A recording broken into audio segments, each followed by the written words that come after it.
Okay, today let's make some strawberry cheesecake. This recipe is extremely simple and doesn't require any complex ingredients and can be made honestly in a few hours.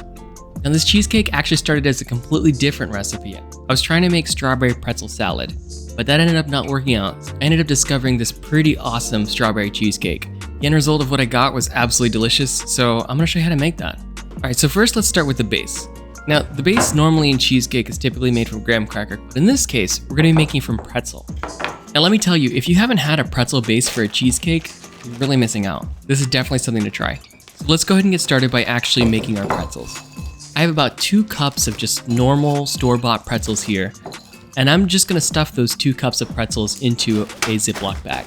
I'm then gonna use a rolling pin to just kind of lightly smash up these pretzels. I'm not trying to go to fine pretzel dust here. I'm aiming for something about the size of a pea.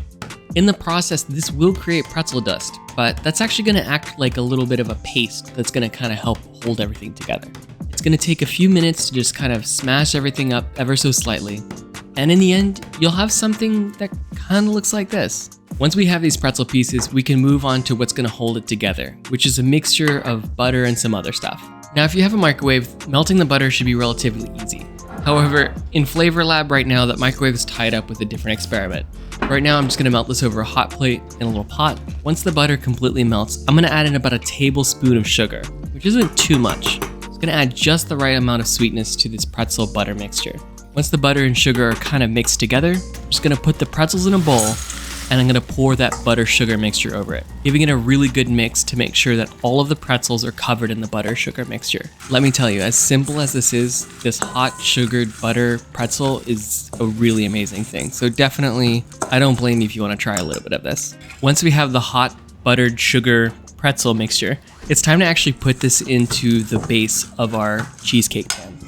Now, a springform cheesecake style pan isn't a hard requirement for this recipe, but it's definitely gonna give us a nice cheesecake that's gonna look pretty. However, if you don't have one, you can still use a casserole dish or something like that. It may not come out looking as pretty, but it will be extremely delicious and people will still very much enjoy it, hopefully including yourself. I'm just gonna take some of the pretzel pieces and I'm just gonna push this into the bottom of the springform pan. Once I get to this level, I'm just going to press the pretzel pieces in with a spoon to kind of make sure that everything's kind of packed in there. Once everything looks really good, I'm gonna go ahead and take this and I'm gonna put it in the fridge. This is basically going to make it so that this firms up a little bit and is the base for the next layer. Speaking of next layer, it's time to talk about the actual cheesecake itself. Now, real traditional cheesecake is made completely differently than this. However, I'm going for a really simple cheesecake recipe here. The first thing I'm gonna need is 1 block or about 8 ounces of cream cheese. Now for this recipe, it really helps if that cream cheese is softened. I'm gonna put this into a bowl and I'm gonna add about 1 cup of powdered sugar. Now I personally find that 1 cup of powdered sugar is perfect for this recipe. Conversely, if you wanna go for a more European style, less sweet cream cheese, you can cut back to even about ½ cup of powdered sugar and you'll still end up with a very delicious cheesecake. So I'm just gonna use a spoon to mix the cream cheese and powdered sugar together, really making sure that all of the powdered sugar gets dissolved into the cream cheese. Once everything's mixed together, we can move on to the next step, which is our whipped cream. Now for this recipe, I'm gonna use 1 cup of heavy whipping cream. And all I'm going to do is put this into a bowl and whip it up with a whisk. And I'm just gonna keep whisking this until I get a nice fluffy whipped cream. Now keep in mind, this isn't sweet. It's just literally whipped cream with no sweetness. However, it is very fluffy. And what we're gonna do is we're gonna mix this with the cream cheese. And this is basically going to lighten the cream cheese to create something that has the texture of a cheesecake. So best way to do this is to introduce a small amount of the whipped cream first.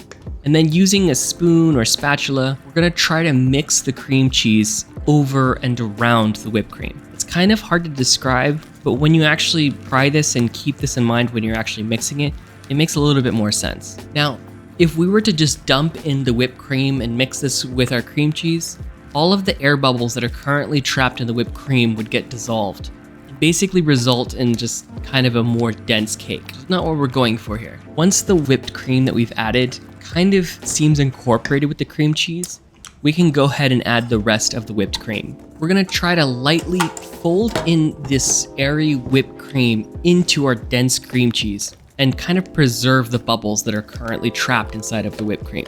What we should notice is that it should get easier and easier to mix, and before you know it, everything should be completely mixed. And where the whipped cream begins and the cream cheese stops won't be noticeable. And we should end up with a light, slightly sweet, fluffy cream cheese cheesecake. And feel free to give it a taste and really see if it's kind of what you want. Okay, now that we have our filling, we can pull the pretzel base out of our refrigerator and just slowly and carefully add the cream cheese filling to the top of the base. Really try to make sure there are no air pockets or places where there's kind of large gaps in the filling. Once it's completely filled, it doesn't hurt to smooth out everything, give like a nice, clean, flat top. And also, if you want it to look really good, it's not a bad idea to use a paper towel to kind of go around the edge to make sure that it's all level. Okay, so now that we have our cheesecake, I'm gonna put this into the fridge while we work on the last ingredient, which is our topping. Now there are a bunch of different ways to make a strawberry topping. You could crush up the strawberries and add sugar to make a syrup. You could try to use gelatin. In fact, that's what I initially tried to do. However, that ended in disaster. So for my second attempt at this, I just decided to go simple, literally just adding sliced strawberries to the top. And let me tell you, it really worked. All I'm gonna do is just slice up some strawberries. I'm gonna bring that cheesecake back out of the fridge and just slowly start topping the cream cheese filling with our sliced strawberries. I kind of just stuck to 2 layers. And let me tell you, there's just something really nice about fresh fruit that hasn't been adulterated with extra sugar or anything like that, just placed on top of a dessert. It just really works.